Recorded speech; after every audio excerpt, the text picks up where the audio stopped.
Praise the Lord. கர்த்தருடைய நாமம் இந்த காலவேளையில் மகிமைப்படுவதாக நாம் இணைந்த ஆண்டவரை நோக்கி பார்க்க இந்த காலையிலும் தேவன் நமக்கு உதவி செய்ததுக்காக ஆண்டவருக்கு நன்றி செலுத்தின இந்த காலை வேளையில் ஆமென். சங்கீதங்களின் புஸ்தகத்தில் 31ஆம் அதிகாரத்தினுடைய 14வது வார்த்தையை வாசிக்கிறேன். நானும் கர்த்தாவே உம்மை நம்பி இருக்கிறேன், நீரே என் தேவன் என்று சொன்னேன். நானும் எதிர்ப்புகள், எதிராளிகள், சூழ்நிலைகளில் நான் உம்மை நம்பி இருக்கிறேன், நீரே என் தேவன் என்று சொன்னேன். ஹல்லேலூயா. கர்த்தரை நம்பி இருக்கிறேன்.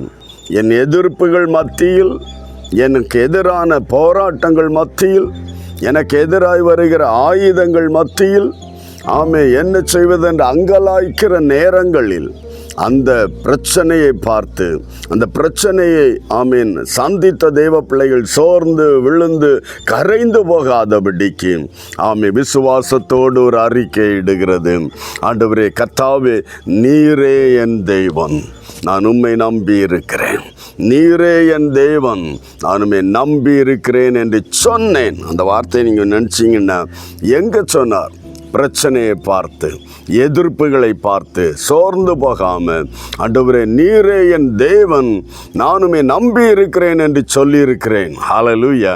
ஆமென். இந்த காலை வேளையில் தேவ பிரசன்னத்தை உணர்ந்த, தெய்வ சமூகத்தை உணர்ந்த ஒரு தெய்வ பிள்ளை பிரச்சனைகள் நடுவில், எதிர்ப்புகள் நடுவில், போராட்டங்கள் நடுவில் இந்த வார்த்தை அறிக்கையிடும் போதே, நான் தேவனாய் கர்த்தர், ஆண்டவரே நீர்தான் என் தேவன், நானுமே நம்பி இருக்கிறேன் என்று சொல்லியிருக்கிறேன். அந்த பிரச்சனை நடுவில், எனக்கு எதிராய் எதிர்ப்புகள் நடுவில், எனக்கு எதிராய் நிற்கிறவர்கள் மத்தியில், ஆண்டவரே நீர்தான் என் தேவன் என்று நான் சொல்லியிருக்கிறேன். ஹல்லேலூயா.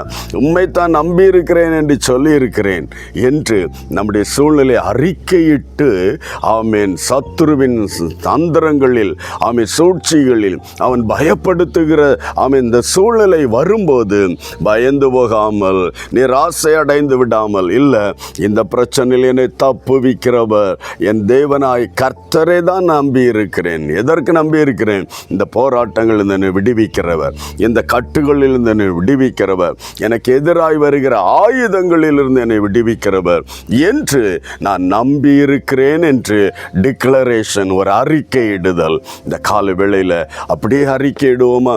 கர்த்தாவே நீரே என் தேவன் என்று நான் சொல்லி இருக்கிறேன். ஹல்லேலூயா. உம்மைத்தான் நம்பி இருக்கிறேன் என்று நான் சொல்லி இருக்கிறேன். இந்த காலவேளையில் நோக்கி பார்க்கலாம், இதை அறிக்கையிடுவோம். சத்துரு கண்டு நடுங்கி போகத்தக்கதாய், எதிர்ப்பின் நடுவில் தேவ மகிமையின் பிரசன்னமும் நம்மோடு இருந்து நம்மை வழி நடத்தத்தக்கதாய் இந்த காலவேளையில் எல்லாரும் ஒருமித்த ஆண்டவரை நோக்கி பார்க்கலாம்.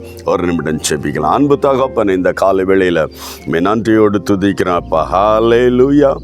கிருபையுள்ள தேவன், மனதுருக்கும் தேவன், இந்த காலை வேளையில் ஆண்டவரே நோடு இணைந்து செபிக்கிற எல்லா தெய்வ பிள்ளைகளையும் ஒப்பு கொடுக்கிறோம்ப்பா. யார் யார் எந்தெந்த நிலைகளில் இது எப்படி நடக்குமோ, இது எப்படி சம்பவிக்குமோ, என்ன செய்ய முடியும் என்று அங்கலாய்த்து கொண்டிருக்கிற எல்லா தெய்வ பிள்ளைகளையும் ஒப்பு கொடுக்கிறேன். ஒவ்வொருவரையும் உடைய கரத்தில் ஒப்பு கொடுக்கிறேன். கர்த்தர் ஒவ்வொருவர் மேலும் உடைய மகிமையை விளங்க பண்ணுவீராக, உடைய பிரசன்னத்தை விளங்க பண்ணுவீராக. அவருடைய விசுவாச, அவருடைய நம்பிக்கையை கனப்படுத்துகிற கர்த்தர் நீர் அல்லவா? யார் யார் இந்த பிரச்சனைகளை பார்த்து நான் கர்த்தரையே நம்பி இருக்கிறேன் என்று சொன்னேன் என்று ஆண்டவரே நம்பி இருக்கிற கர்த்தரை அறிக்கையிடுகிற, பிரச்சனையின் நடுவில் அறிக்கையிடுகிற ஒவ்வொருவரையும் கர்த்தர் இந்த நாட்களில் தைரியப்படுத்தும், இந்த தடைகளை நீக்கும், ஆறுதல் படுத்தும், அற்புதமாக வழிநடத்தும். கர்த்தர் அப்படி செய்யப்படுறதுக்காக நன்றி செலுத்துகிறோம். இயேசு கிறிஸ்துவின் நாமத்தில் பிதாவே, ஆமென், ஆமென். கர்த்தர் உங்களை ஆசீர்வதிப்பாராக. God bless you all. Praise the Lord.